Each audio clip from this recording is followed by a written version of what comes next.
Hey, it's NPR's Book of the Day. I'm Andrew Limbong. What does it take to rebuild America? That's sort of the question at the heart of the book today. It's titled The Great Escape, a true story of forced labor and immigrant dreams in America by labor organizer Saket Soni. And it's about the hundreds of Indian men who were sold a false promise after Hurricane Katrina.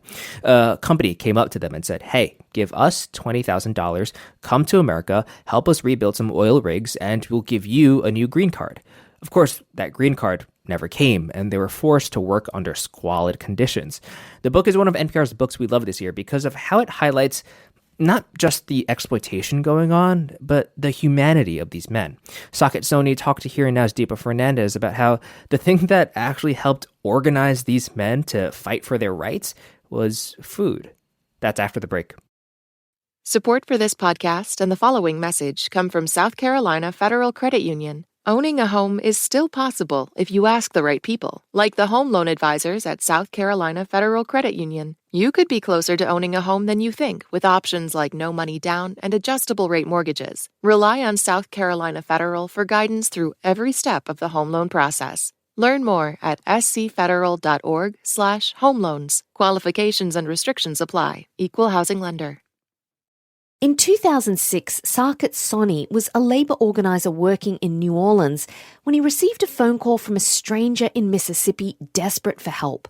The caller was an Indian migrant worker who had been lured to the US by a company called Signal International to repair oil rigs damaged by Hurricane Katrina. In a meeting at a local church and in gatherings afterwards, Saket learned that there were hundreds of men living in what Signal called man camps under appalling conditions. They believed they were working towards green cards, but in reality, the men were temporary workers who Signal could send home at any time.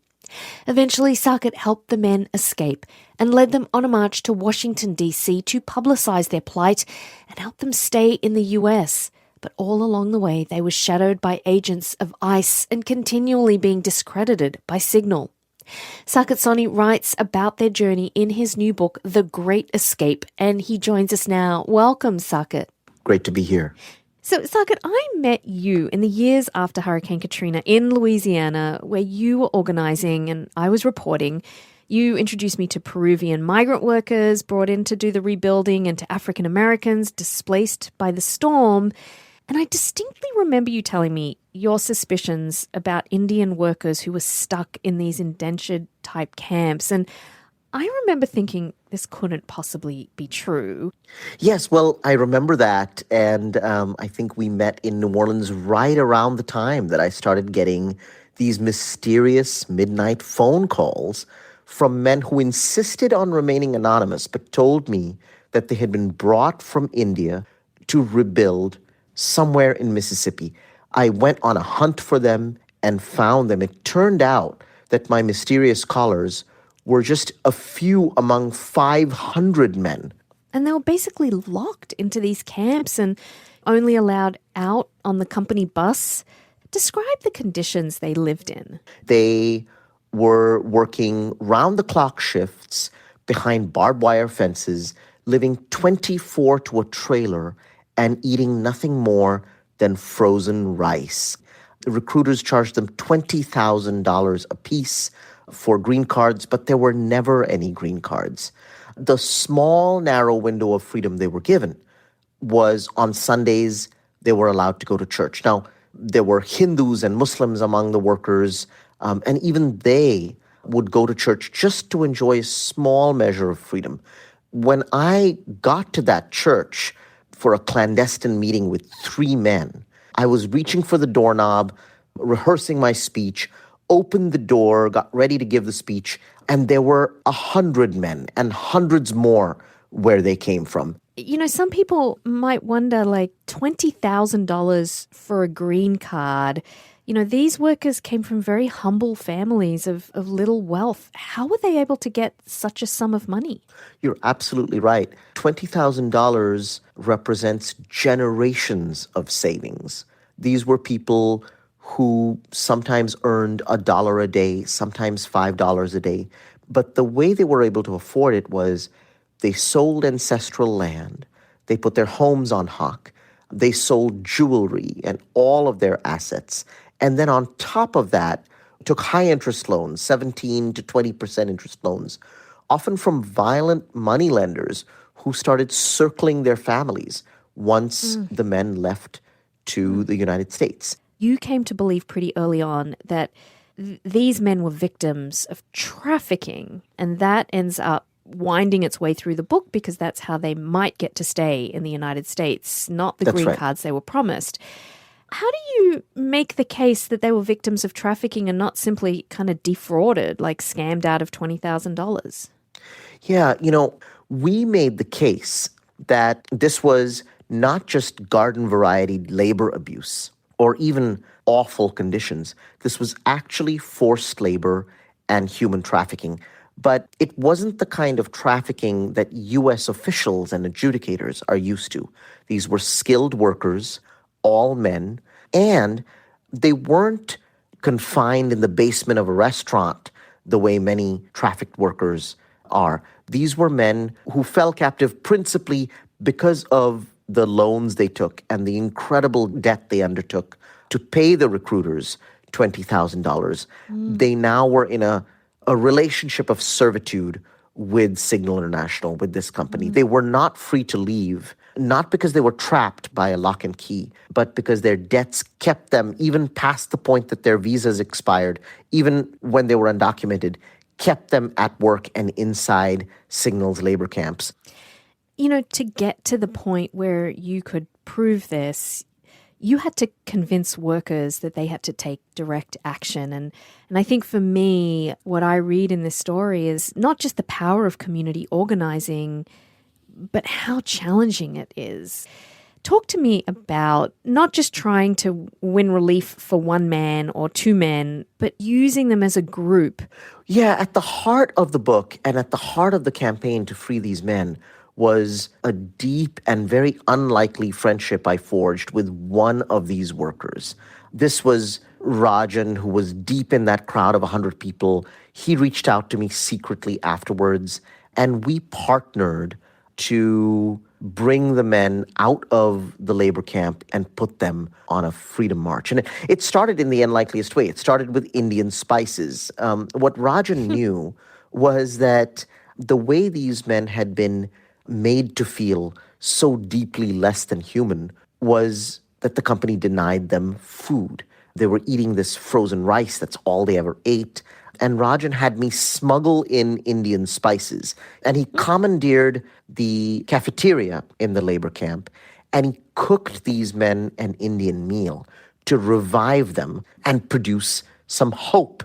And then we hatched a plot that's out of a heist movie for the escape. Without giving too much away, it involved bribing the security guards. And we concocted a fictitious Indian wedding as a pretext to ferry these men out to New Orleans and onto the road to Washington. So, Saket, you were up against a powerful company, Signal International, and you ended up learning that Signal used all its political influence to try and have the workers deported, discredited. What did you learn in the process of this campaign about who the immigration system is set up to favor? Deep inside the federal government, there were corrupt agents who had helped Signal International carry out the trafficking scheme. These very same immigration agents then fought to appoint themselves as the investigators of the human trafficking once we filed our Department of Justice complaint. When this revelation came to light, it's ultimately what forced lawmakers in Washington to push the Justice Department to move forward with their investigation and give protections to the workers. I want to jump to what was my favorite part of the book, and it really ties to what you were just saying about the Indian spices. It was towards the end where you are finally able to eat this incredible Carolyn fish curry that one of the workers' wives has made, and he's told you about for years. This is really a personal story. I wonder, do you still stay in touch with the workers? Oh, yes, the protagonists of the book have all become close friends. I traveled India with one of the workers in the book late last year. Another worker called me just last week and told me, Saket G, which is how the workers refer to me, our struggle is over. And I said, well, what do you mean? He said, we finally won our campaign. And I said, well, I thought we won that back, in 2010. He said, no, I just won my personal campaign just last week because my daughter just got into 5 medical schools. And so I'm still part of the men's lives. They're still deeply part of mine. And, all of their dreams are coming true for their children, which is why they did what they did. I went to your book reading, Saket, and there was a really interesting part where you talked about, now as the founder and director of an organization called Resilience Force, which advocates for the workforce that rebuilds after climate disasters. You talked about how the very workers who are coming in as the United States experiences more and more frequent climate disasters where floods or fires and people's homes need to be rebuilt. In some cases, the houses that they're rebuilding, those owners are the very people who may be anti-immigrant, who may be the ones wanting to stop immigrants from coming. And you told a powerful story about one family in Ron DeSantis's Florida. I wonder if you can end by telling us that story. Yeah, there's one family in Florida who had put up a sign on their door after a hurricane blew off its roof. The sign said, strangers will be shot. Well, I showed up to their doorstep with a set of strangers, immigrant strangers, workers with hammers and nails, and we rebuilt that roof. And afterwards, we had dinner with the family, Honduran immigrants, Guatemalan immigrants. We supplied interpreters, we exchanged stories. And at the end of the night, that family took that sign down. And I think they're grateful for the strangers who came and helped. I think that gratitude and the friendships that form are the basis for building a really new social cohesion in America. Saket Soni's book is The Great Escape, a true story of forced labor and immigrant dreams in America. Saket, thank you so much. Thank you.